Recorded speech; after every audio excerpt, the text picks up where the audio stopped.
Splinter Cell, начиная с первой части, славился своим геймплеем в плане стелса, и аналогов у него практически не было. Но, к сожалению, серию застала стагнация, жадность издателя и несвоевременные перемены.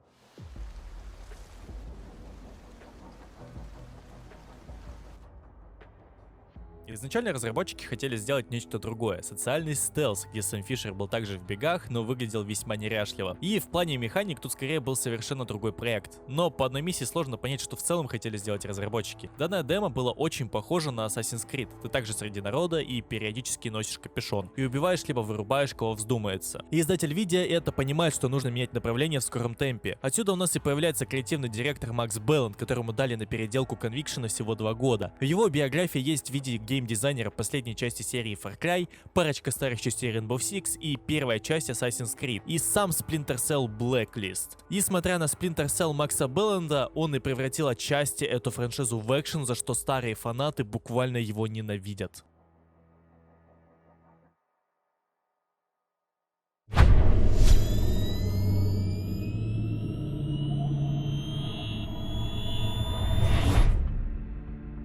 Кампания Conviction начинается спустя некоторое время после событий Double Agent, а если быть точнее, то после Splinter Cell Essentials, если кто помнит вообще об этом Splinter Cell. После 2 игр Сэм Фишер находится в бегах, и в один прекрасный день, находясь в Валете, нас находит Грим. В начале игры мы пытаемся найти убийц нашей дочери, о смерти которой мы узнали в начале Double Agent. И тут мое почтение, постанова первой миссии достаточно неплохая. Нам показывают механику Execute, нам показывают, как в целом работает механика стелса, и показывают механику допроса. И знаете, много лет назад это меня и подкупило, и отразилось в моей памяти так, что заставило меня через столько лет сыграть в Conviction.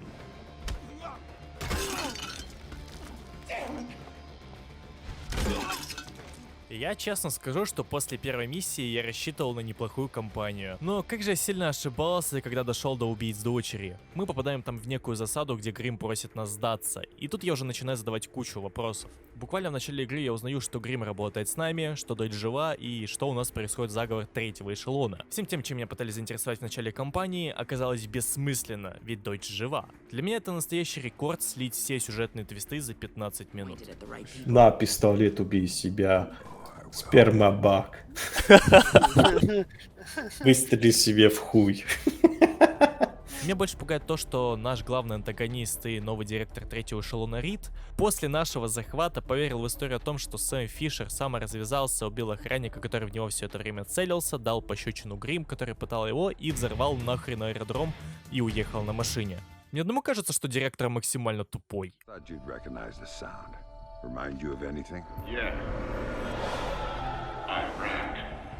Скажу пару слов про Ирак. В среднем бои проходят там на дальних дистанциях. Но в кого они собрались стрелять с МП-5 с глушителем? Это крайне неэффективное оружие там.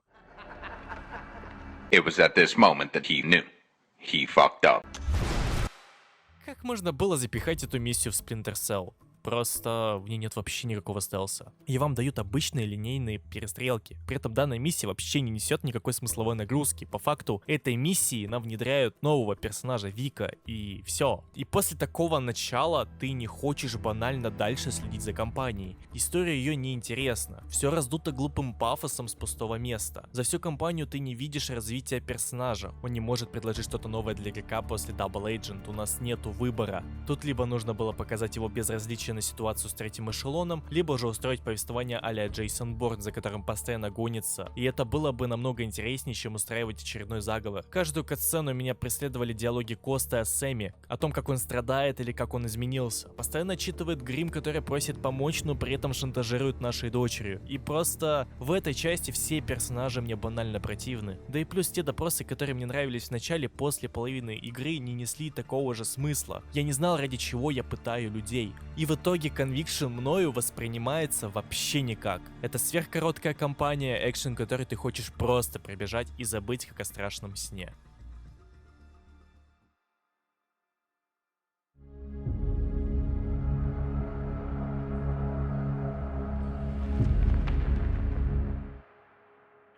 Переходя к самому геймплею, наверное, меньше всего в сериях стелс-играх хочется убивать кучу противников, но Conviction это про другое. Он буквально тычет противниками и дает вам execute и говорит, если ты не убьешь, то убьем тебя. И самое интересное, локации построены часто так, что у нас нету пути обхода, нету теней и кругом свет. Особенно линейность уровня меня поражала прям до маразма. Влар, зацени трубу. Что такое? Видишь, такая труба вниз куда-то идет, а здесь типа она такая обрывается. Прикольная труба. А, да. Плюс меня постоянно окружали игровые условности. Когда визуально кажется, вот он обход, но ты не можешь туда зайти, тебе нужно идти и убивать противников. Появилась куча солдат, иди именно в тот проход, откуда они и вышли, и проходи как хочешь. Таких моментов под конец игры становилось только больше и больше. Поэтому в таких ситуациях я спасал себя либо спамом гранат, либо же расстреливал всех подряд. И даже если вам дают стелс, поверьте, в этой игре он работает очень криво. Просто банально задену серый экран, от которого зависит твоя невидимость для противника. Окей, здесь... Вот тут, блядь, я в тени был. Вот что за хуйня? Тут тень, сука. И в этом плане уровень света в старых частях был намного лучше, чем новый кривой скрипт. Ты банально можешь контролировать ситуацию. Conviction — это полный рандом. В плане механик игра после старых частей деграднула и оказуалилась. У нас бесконечное количество патронов на пистолете, и восполнять боеприпасы теперь нужно только ради гаджетов и автоматов. При этом, если вы поставите на пистолет лазер, то у вас появится автоим на голову вне зависимости от устройства ввода. Еще в Conviction появилась портативная EMP, если нету стелса на карте, сделай его сам. И чтобы банально пройти тихо, нужно обузить данное устройство. Задевая мувменты его механики, это очередная деградация основы Splinter Cell. Маскеры, они по большей части Блять! на хардкоре играют. Я нажал Ctrl! Сука. У нас также нет уровня шума, мы не можем спрятаться между стенами, сделав шпагат, не можем совершать допрос, так это теперь только кат-сцены. Бегай, приседай, убивай, это все, что осталось. Но есть новая механика Execute, которая по факту играет за тебя. Ее часто рекламировали разработчики, но она немного кривая. Она способна убивать сквозь стены. По моему мнению, данная механика должна копиться гораздо дольше и должна использоваться в крайнем случае. И когда пытались нам напомнить старые части Splinter Cell одной катсценой и потом сразу тыкали данной механикой, уж извините, я не испытал ностальгии, я испытал то, что мы просрали. Я прошел кампанию 2 раза, один раз по стелсу на геймпаде, второй раз на клавиатуре с мышкой и по фану. И знаете, второй раз был гораздо проще только потому, что я убивал всех подряд. И по факту кампании мне хватило на часов так 5 вместо 15 в попытках стелса. При этом я больше скажу, что последние миссии были очень короткими и меня часто не покидало ощущение, что все происходит слишком быстро после очередного задания. Но вникая в детали стелса, сложно подчеркнуть что-то именно из основной кампании, так как карты, опять же повторюсь, не построены для этого. Поэтому я разберу его более подробно, задевая сам кооператив.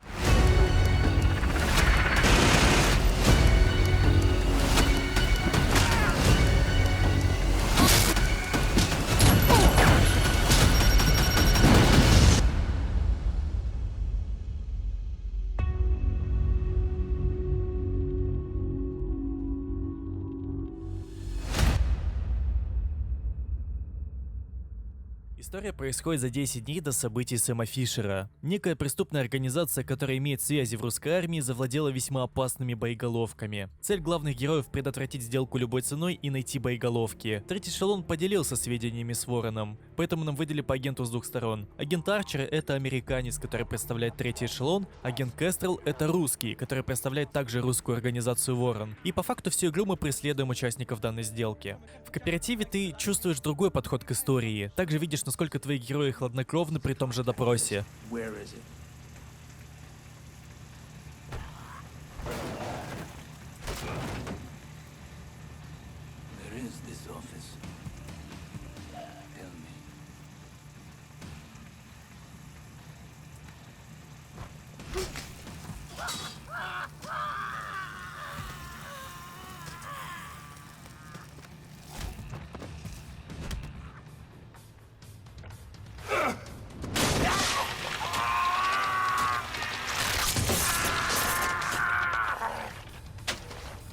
получаешь куда больше ценной информации, в отличие от основной кампании, когда общаешься с противником. Также диалоги в кооперативе намного лучше и всегда по делу. Нету ничего лишнего, отходящего от задания. Нам не рассказывают целые байки про одного персонажа. Нам говорят, что будет дальше и что нам нужно сделать. Мне нравится Team Компания, так как держится ее стилистика. Но если кто-то решит постримить кооперативную кампанию на Twitch, то я реально не советую этого делать.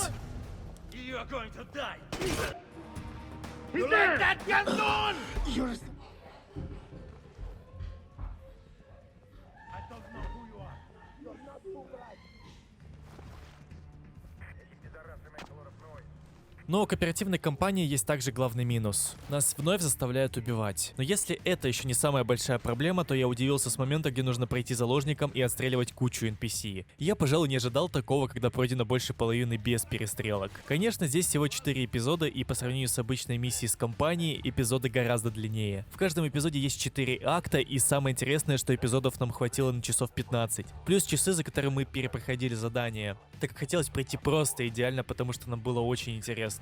И в концовке было видно, что уже торопились. Где-то моменты затянуты и чекпоинты расставлены весьма странно. Поэтому перепроходить последний эпизод уже не было огромного желания. Да, было множество мест, где мы горели, но в итоге мы остались весьма довольны историей о 2 шпионах. Эта кампания простая, но при этом хорошо поставленная и привлекает именно своей стилистикой. И знаете, отчасти рад, что Conviction вышел таким. Благодаря кооперативу я понял, каким может быть Splinter Cell без Сэма Фишера. Но мне очень жаль, что данная история связана с основной компанией, так как после концовки остается множество вопросов и появляются сюжетные дыры.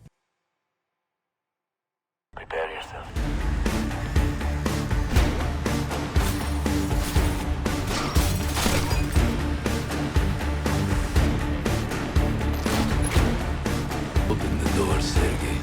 Улетай.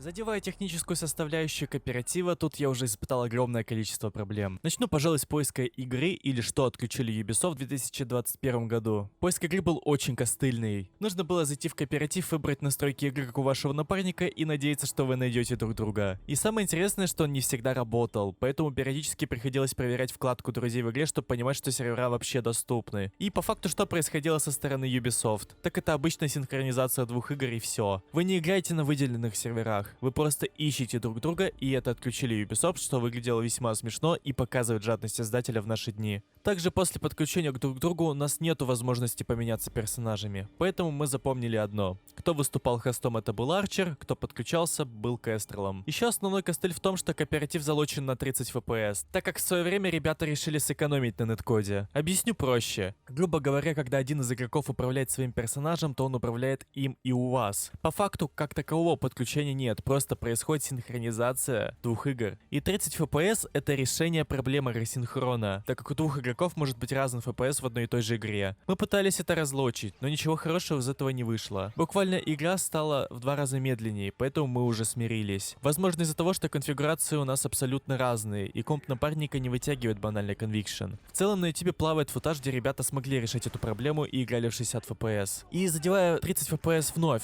в чем же его проблема? Да, конечно, вам будет неприятно смотреть на это, но еще неприятнее будет видеть не особо отзывчивое управление. Может быть это субъективное мнение, но взяв клавиатуру с мышкой, я прочувствовал input lag, и я понял своего напарника, который косячил во многих моментах. Почему я посоветую брать все-таки геймпад? Вы будете контролировать персонажа куда больше и во многих ситуациях. В плане геймплея кооператив весьма отличается от основной кампании, так как данную часть игры делали другие люди. Карты в 60% случаях сделаны именно для стелса. Остальные 40 это либо нужно попотеть и пройти рандомный момент, либо пройти постанову, где в любом случае охрана тревожится. По сравнению именно с основной кампанией у нас больше теней и больше проходов. В кооперативе игровые условности буквально незаметны. Особенно здесь я испытал для себя новый экспириенс в плане кооперативного стелса. Сразу говорю, я не играл в Splinter Cell Теорию Хаоса. И по сравнению с этой игрой кооператив Conviction выглядит более чем казуально. Conviction ты скорее видишь отличную постанову с более линейным стелсом, а в Теории Хаоса решает именно местные механики со стелсом и более проработанный левел дизайн.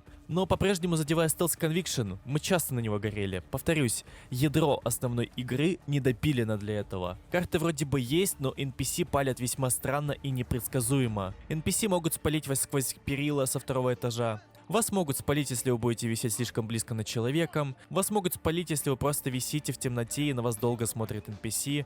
Также некоторые объекты не становятся препятствием, чтобы вас увидеть. Ну и, пожалуй, после всего этого я с огромным удивлением смотрел на момент, когда я взламывал систему безопасности за спиной двух ученых. Я буквально был у них в упоре, но они меня не увидели. Поэтому даже спустя 50 часов, проведенных в игре, я не до конца понимаю, как работает стелс. Это полный рандом во многих случаях. 116, 115, 113. 11, 15. При этом нас часто выбешивал мувмент, когда ты не можешь спуститься, потому что нету метки. Или же когда ты подходишь к стенке, персонаж не хочет залезать. Ну, или мой любимый момент, когда персонаж не захотел залезть с той стороны, которой мне надо, и я попал в невидимые лазеры. Ну и вы можете просто бежать вместе с напарником и споткнуться друг от друга, перелезая через препятствия. Также весьма нелепо выглядит поведение искусственного интеллекта, именно по кооперативу. Когда я включал музыку, они каждый раз вели себя по-разному, тупо не реагируя. Но самое интересное то, что я кидал камеру-липучку в одно и то же место. Not either or. Bykov has the location of the organization's headquarters, but we also need to know what he was trying to sell to the Azeris. They could be more WMDs. Сейчас они сюда пойдут. Что за хуйня? И не пошли туда?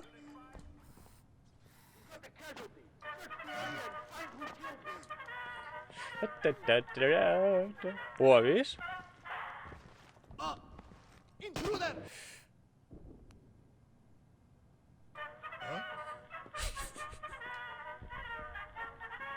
Сука, в этот раз они не пошли. Я еще больше скажу, когда мы использовали чекпоинты, бывало, что NPC буквально пропадали, либо сразу были мертвыми, что оставляло неприятный осадок и заставляло меня лично перепройти миссию полностью с нуля. При этом постоянно напрягали моменты, когда ты не видишь через стену, только потому что некоторые стены не просвечиваются, и лором игры это никак не обусловлено. Следовательно, это опять же недоработка, которая также имеется в основной кампании. При этом я заметил, что не обошлось и без скриптов, когда ты проходишь немного вперед и появляются из ниоткуда два человека.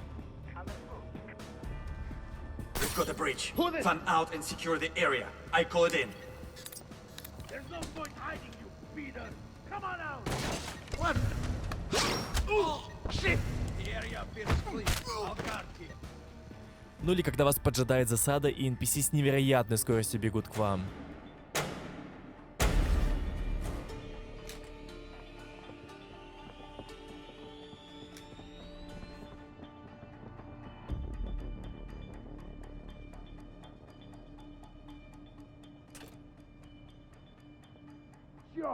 Ну и переходя к мелочам, я заметил, что в кооперативе титры сломаны, поэтому диалоги я воспринимал уже на слух или пересматривал некоторые футажи. И задевая диалоги самих NPC, они бывают странными и могут повторяться.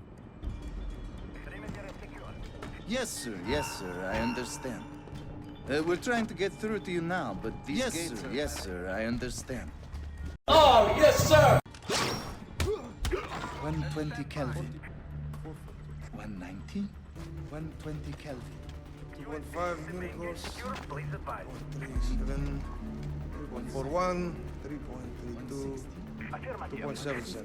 Задевая уровень сложности, если вы будете проходить игру без перестрелок, то ничего практически это не решает. Если вы будете стреляться, то реалистик вас быстрее просто убьет. Также у кооператива есть кроме сюжета и другие режимы игры, но вообще не заинтересовало. Хантер — это ты убиваешь всех противников, бегая из секции в секцию. Infiltration — режим, который копирует по факту режим Хантер только с лазерами. Face-Off — это PvP 1 на 1 с кучей NPC, которых тоже нужно убивать. И да, есть DLC для этих режимов, чтобы побегать на других картах. Но я не вижу смысла их покупать, так как карта ничего не имеет общего с кооперативной кампанией. И они не предложат чего-то уникального за свои деньги. В итоге скажу, что перечисленные выше проблемы игры я специально разделил между кооперативом и сюжетной кампанией. Где больше всего я замечал ту или иную проблему, туда я ее и определял. Еще раз повторю, подход к двум историям чувствуется разный, так как делали разные люди, и в титрах это можно заметить. Но ядро игры осталось тем же, поэтому не исключаю того факта, что те или иные проблемы могут встречаться как в кооперативе, так и в основной кампании. Charge set. Fire.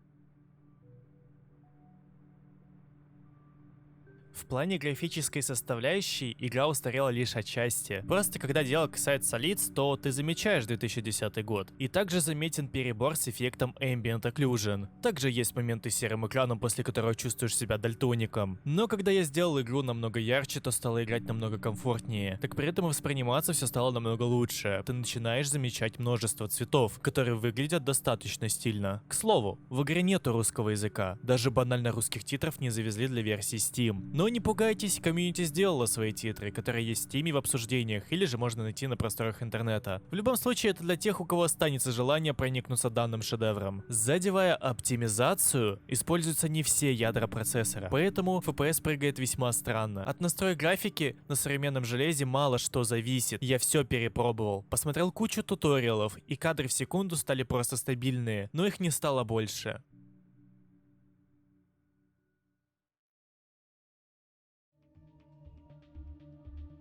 В целом в Conviction пришел прилив новой казуальной аудитории, которая любит экшен. И при этом старая аудитория также покупала Conviction, так как у нас по-прежнему главный герой Сэм Фишер. По-прежнему эта игра называется Splinter Cell, и я также был уверен, что у меня будет возможность обходить противников. Мы не успели сделать стелс, говорили разработчики игры. Что звучит весьма смешно в данной серии игр, которая основывалась на стелсе. И в итоге игра получилась мега кривой. Это была не та франшиза, где можно было сделать такое. Тем более после провального Double Agent, который имел две версии игры. И самое смешное, что худшая версия попала в массы. Но и самое важное, Сэм Фишер является лицом Splinter Cell, что и продает игры серии, но при этом они стагнируют в плане сюжета. Сэм Фишер бесспорно легендарный персонаж, и он уже показал, кто он такой в этой франшизе, но развивать его больше некуда. Его спасет только перезапуск, и то навряд ли. Видели мы эти перезапуски за последние годы. Как по мне, лучше обратить внимание на другого шпиона, хотя я уже видел женскую версию Сэма Фишера и что-то мне поплохело. Все-таки нужно помнить, у кого в руках франшиза и кем является Ubisoft сейчас. Насчет казуальной аудитории, то ставку в 2010 году на нее делать не стоило, так как в итоге они пришли, а потом и ушли. Да так что продажи Blacklist в 2013 году не удовлетворили издателя, и Splinter Cell ушел на покой. А Сэму Фишеру остается появляться только сейчас в сериях игр Ghost Recon и в виде нового оператора в Rainbow Six. Yeah. Call me Zero.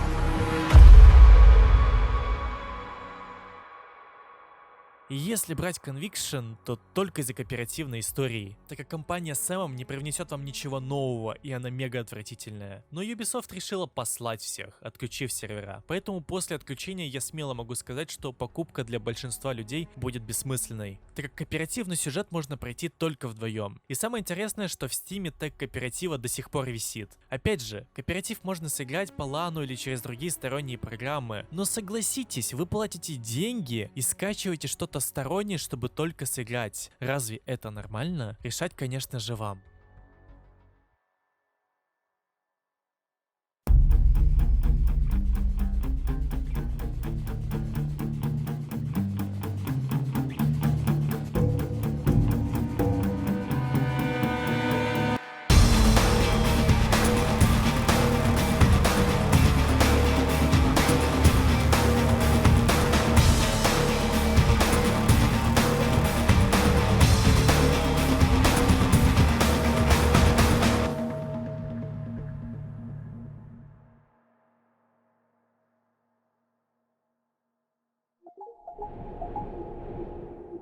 Да, я Кэстрел,